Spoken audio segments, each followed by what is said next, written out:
Hi, I'm Pat and welcome back to my garage. I just got home and I need to do another oil change on the i8. Now I've done a previous video on an oil change, so check the link in the description below if you haven't seen it yet. But today I'm actually going to do a little bit of a review on the QuickJacks that I use in order to get the car off the ground. So stay tuned.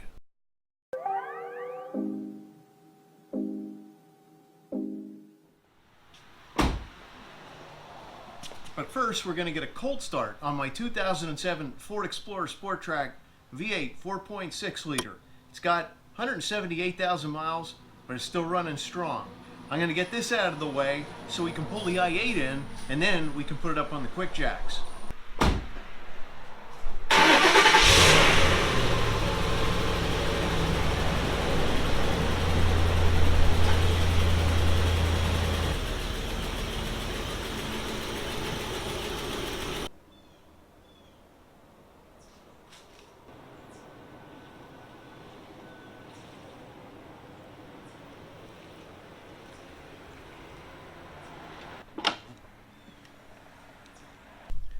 One of the main concerns I have with the i8 is this pole.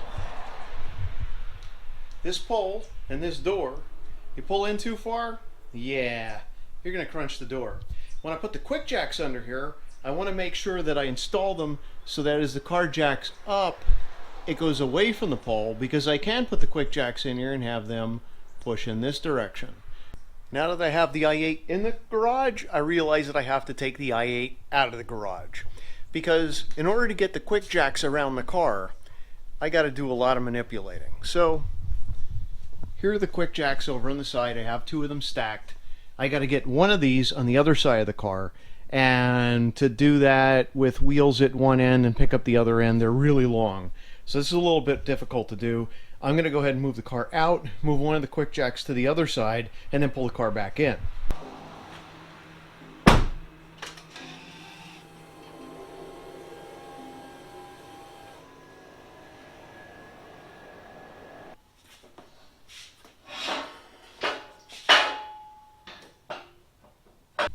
So the QuickJacks are designed so this piece over here, this rail, is on the outside of the car. This allows it to stay propped up, and it's also what you release in order to bring the QuickJack down. So this needs to be on the outside of the car. Because I'm going to go ahead and jack up the i8 so the back end of the car goes this way, I can't have the QuickJack in this configuration on the other side of the garage. I got to turn it around and leave it here and move that QuickJack to the other side. I will show you in just a moment.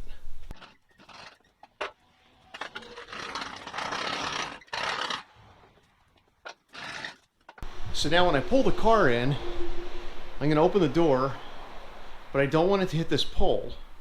And then I want the car, when it's jacked, to jack in this direction.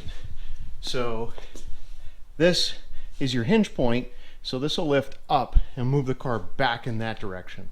So I have the release here where it needs to be, same on the other side. And now I can pull the car in and make sure that when I stick the jack under the car, it's going to be going in this direction. So I need to watch two things: the pole, and I also need to make sure I have enough room behind the car so the car doesn't go up and then back into the garage door.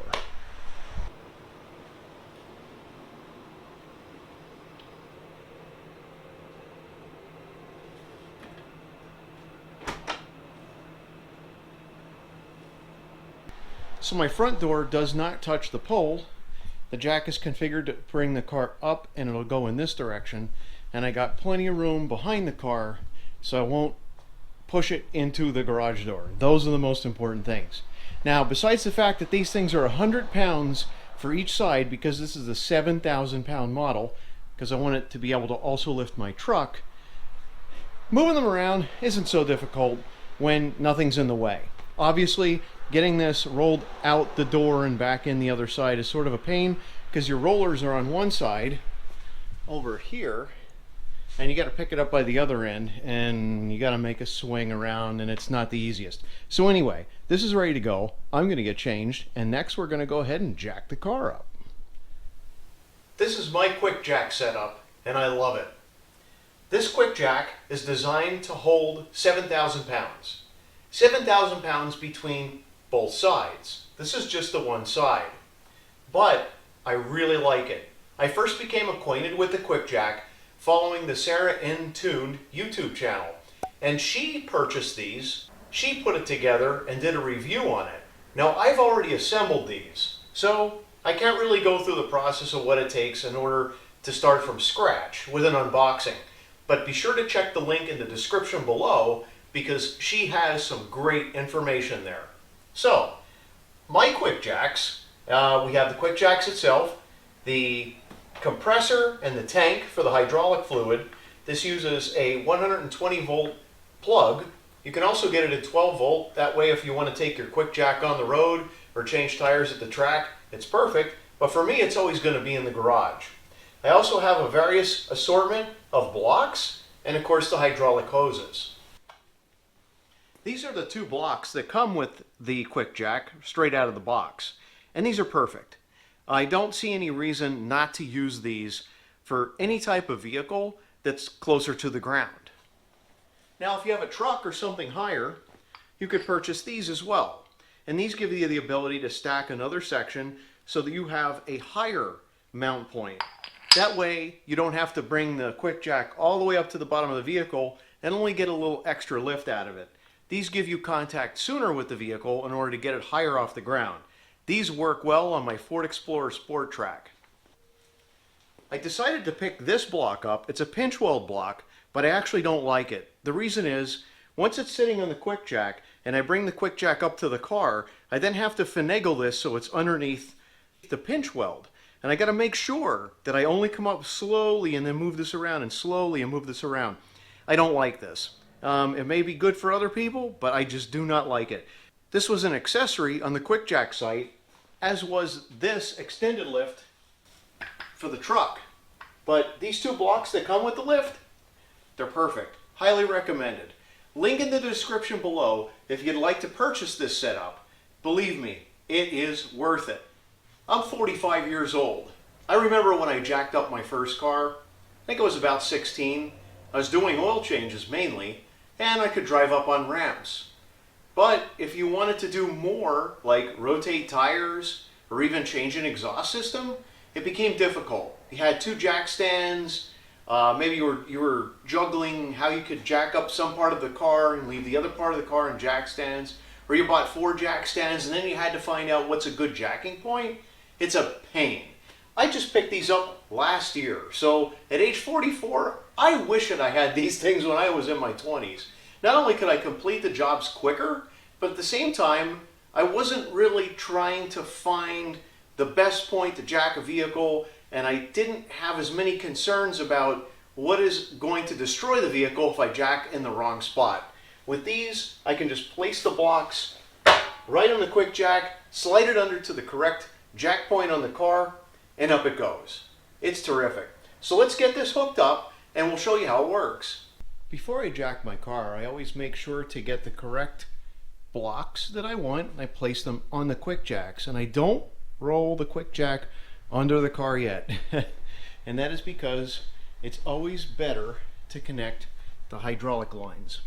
And the hydraulic lines are flexible, but they have a memory. They want to stay in a circle. So I lay them out and get one connected and head over here towards my reservoir and compressor, which I usually put around the middle of either the front or the back of the vehicle. That's the correct place for it.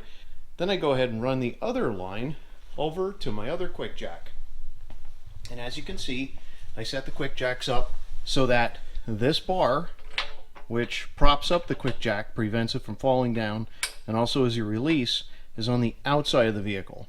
You don't want this on the inside, because if you have to reach across the QuickJack in order to set it, it creates a dangerous setup. You really don't want to be reaching through the jack to disengage it. So always configure these so that you want to have this bar on the outside of the vehicle. First things first, I'm going to go ahead and remove the protective covers on each side of the hydraulic line, and I'm going to push them together. Now these are special. They do not allow fluid to leak out, because once you go ahead and put the jack all the way down, you can disconnect it. There's still fluid in here. So these are special, and you want to keep them clean. So these require a lot of force, a lot more force than I would have expected. That's one of the negatives in order to get that connected. And it's hard to see here, it's rolled on the other side, but there's a little dimple. And if you rotate this, then you can't pull it and release it by accident, which is what you want to do. You want to be able to rotate that. So we'll see if we can show that on another connection point. Let's go over to the other side. We're on the passenger side of the car, and here's a close-up of that little ball bearing. So when I take the covers off and I press these two together, this sleeve will pop forward, and then you can rotate it so that you can't pull it back. Once again, these require a lot of force to push together. But there you could see the sleeve move forward, and now if I rotate it, I can't pull it back unless I rotate it to where that notch was. Here we are on the compressor. We're going to go ahead and remove these protective covers. Grab one of the lines and attach it to the bottom one first. Because if you put it on the top one, and I've done this before, you end up taking it back off because it's harder to get the other hose on the bottom one.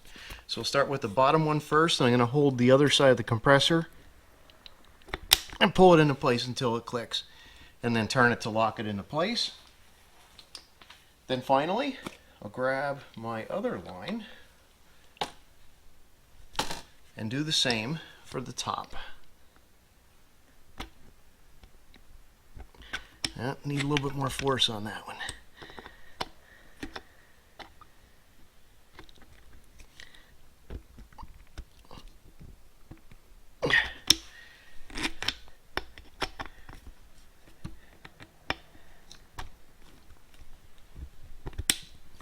That one was a little bit more difficult. These are spring loaded in order to prevent them from allowing any fluid to come out, so it requires a lot of force to close it. Now it's ready to go. We'll position our jacks and then we'll plug this in. And now the fun part begins. This right here is the mount point for the i8. We have to line that up with the block, and at the same time we have to line this block up with the block and the mount point at the back. There's the mount point at the back of the i8, and we'll line it up with this block. So I'll slide the QuickJack under the car, and I can move these around here, even in here, and same up at the front of the QuickJack to ensure that these blocks are directly under those jack points.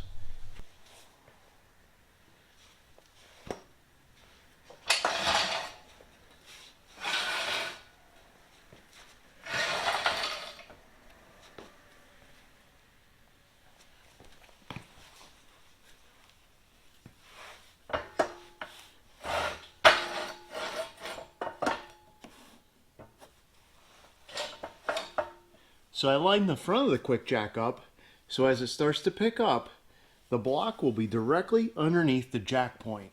Now we'll check the rear.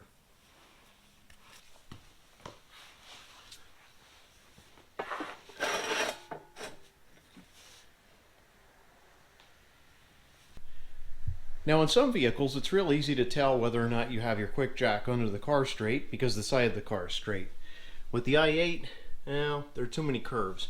So it can look like this side of the QuickJack is at a good spot, and then it comes out, and oh, it looks like it's sticking out further here than it is up there. No, that's okay. As long as our jack points on the car are exactly where they need to be, we're good to go.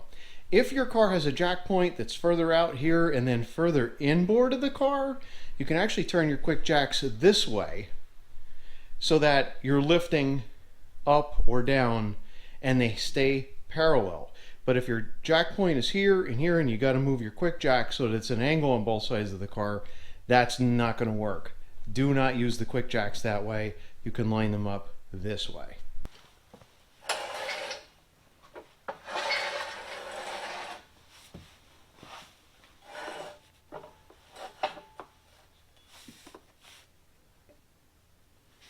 that front one is lined up where I want it.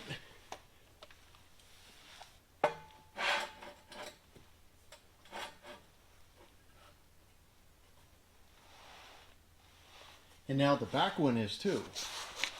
And I'm also looking straight across. I want to make sure that my QuickJack isn't farther forward on this side of the car than the other side of the car. Everything looks like it is supposed to be exactly where I want it to be. So I don't need to do any further checks. I'm going to go ahead and plug the unit in and then start to take the car up a tiny bit and then see exactly where it's hitting on the jack points of the car. My QuickJack reservoir has a long enough cable to be able to bring the up and down switch over to the side of the car to verify that everything looks good. So we'll press the up button until the QuickJack comes in contact with the car and then verify everything is exactly where it needs to be.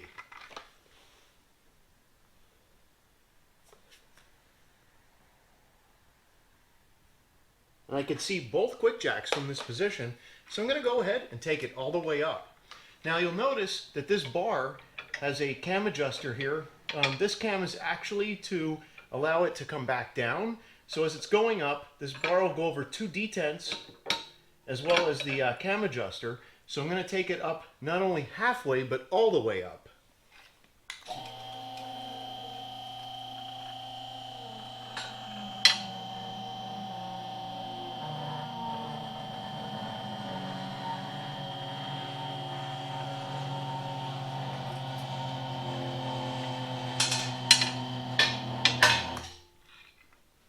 So I paused halfway just to show this. This is my bar.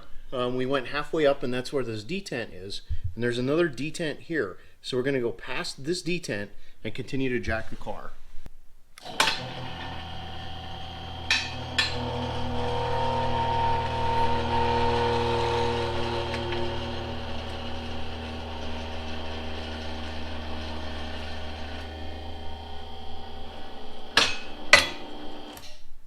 Now we're all the way up. I can press the down button in order to take the pressure off, and these bars will help retain the position that I want while the car's jacked. So the down button has taken all the pressure out of the hose and allowed these ramrods to slowly come back, but this is what's supporting the car now.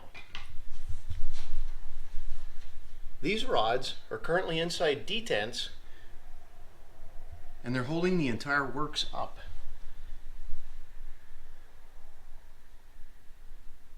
That's so cool. So the noises you heard mean that I have to oil this thing, and they actually have little holes in here and in the other end where you can put some general oil, and that will allow this unit to function without being noisy anymore. So I definitely need to do that. One more thing you need to be aware of when you're using these lifts is that you need to have clearance above. I have low ceilings. Not only do I have low ceilings, but I have these channels for my garage doors. And if I open my I-8 door, I get pretty close to that channel, probably within 6 inches or so. So be aware when you're opening a hood or you're lifting your truck, and if it has anything on the top of it, you may come in contact with the ceiling. Not good. Always make sure you clear the area before you jack. Okay, I just completed my oil change, and oil change went well. I found exactly as much oil that came out of the car as went into the car, measured it, everything looked great, but I did find some oil on my turbo, so I got to make an appointment with BMW, and they will take care of that since the car is still covered under the certified pre-owned warranty. But it happens. Cars break every now and then. So let's set the QuickJacks up to lower the car. The first thing I want to do is press the up button so that those rods are no longer hanging on the detents. We need to get those props to actually move the other direction. So we'll go up until it won't go up anymore. And now all we have to do is pick these bars up, these props. So if we pick it up, that cam now sits on top of where that detent was. so when it comes down, it'll just glide over that one, and it'll glide over this one as well, glide over that, and then go all the way down. So we need to do that on both sides. So here I am on the passenger side, same thing, just pick it up, and we're good to go. So now I can press the down button on the controller, but one thing I need to watch out for is where these hoses are laying. I don't want them underneath the tires, but at the same time, when this QuickJack comes down, there's rollers here, and I want those rollers to straddle the lines on both sides. So I'm going to lower this until I know that I can check to see where those hoses are, and if I'm comfortable, I can go all the way to the ground. So let's start with this down button.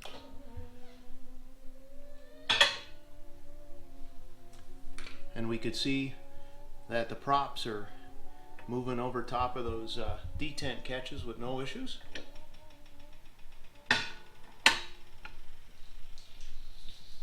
And we can hear the air passing through the reservoir.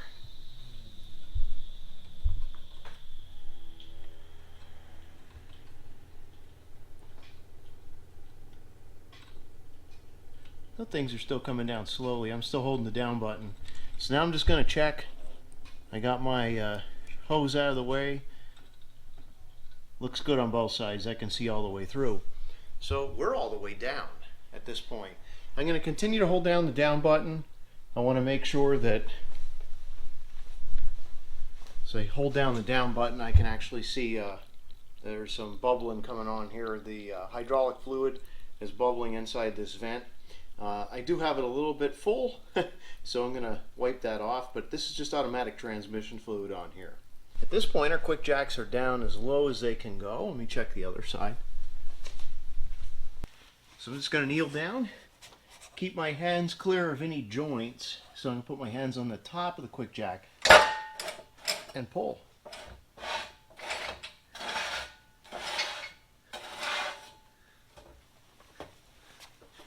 And then I can go ahead and disconnect this quick disconnect fitting. I want to roll the barrel around until I feel where that ball is. So once I get to that point, I should just be able to pull it apart. Let's see. There it is. And that's it. I'll cap both sides off to keep dust and dirt out of there, and then do the same on the other side. So first thing, I'm going to keep my hands clear of any joints here. I don't want to get my hands pinched. So put my hands on the top of the QuickJack.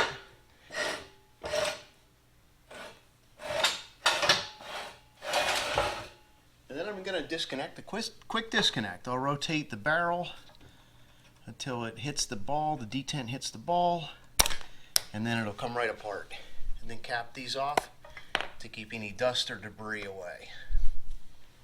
Okay, so same thing here. I'm going to rotate these until that little ball bearing fits in the detent. If I can find it. I don't actually have to see it. If I keep rotating and pulling, it'll eventually fall into place. These are on here pretty good. Where's that at? Oh, it's on that side. Alright. Yeah, there we go. Let's give it a pull. We'll go ahead and cap those.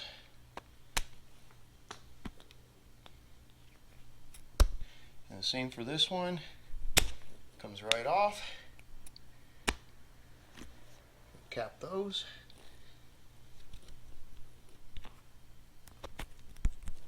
Excellent.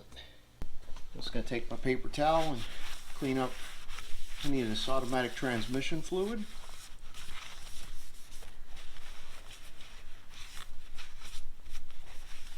There we go. The reservoir tank looks good.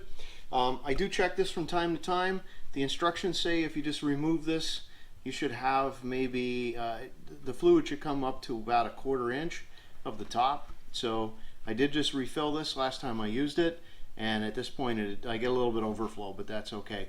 This vent is here for when you're putting the jacks down, air escapes, but of course you're going to have some ATF coming out of there as well, so no big deal. So at this point, I'll go ahead and start packaging it all up. So I'm going to end the video at this point. I love these QuickJacks. The only complaint I have is they're a little heavy and bulky and hard to move around. But with two people, it makes it a whole lot easier. But as you can see, I did this entire job by myself. I just needed to take some time to move the QuickJacks into place. Other than that, it was simple to use. Highly recommended. If you like this video, please subscribe, hit that like button, and if you have any comments for me, please pass them along in the comment section, including any ideas for future videos. This video was an idea from Heidi and Franny's garage, so I appreciate them reaching out, telling me they'd love to see a review on this content. So I'm happy to provide it, and glad that you enjoyed this video.